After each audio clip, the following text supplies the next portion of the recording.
एक गांव में दो बिल्लियां रहती थीं। वह आपस में बहुत प्यार से रहती थीं। उन्हें जो कुछ मिलता था उसे आपस में बांटकर खाया करती थीं। एक दिन उन्हें एक रोटी मिली। उसे बराबर बराबर बांटते समय उनमें झगड़ा हो गया। एक बिल्ली को अपनी रोटी का टुकड़ा दूसरी बिल्ली के रोटी के टुकड़े से छोटा लगा, परंतु दूसरी बिल्ली को अपनी रोटी का टुकड़ा बड़ा नहीं लगा। जब दोनों बिल्लियां किसी समझौते पर नहीं पहुंच पाई तो दोनों बिल्लियां एक बंदर के पास गईं। उन्होंने बंदर को सारी बात बताई और उससे न्याय करने के लिए कहा।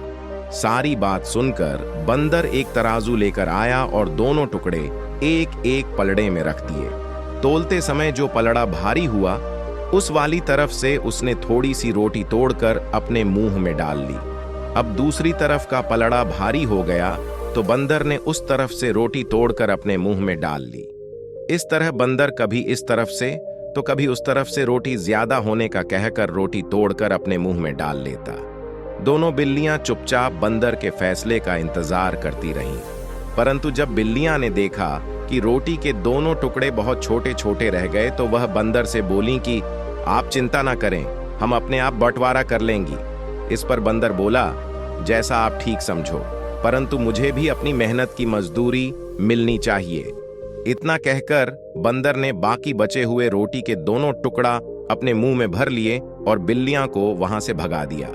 दोनों बिल्लियां को अपनी गलती का बहुत दुख हुआ और उन्हें समझ आ गया कि आपस की फूट बहुत बुरी होती है और दूसरे इसका फायदा उठा सकते हैं। ऐसी ही दिलचस्प एक और नई कहानी लेकर हम फिर हाजिर होंगे।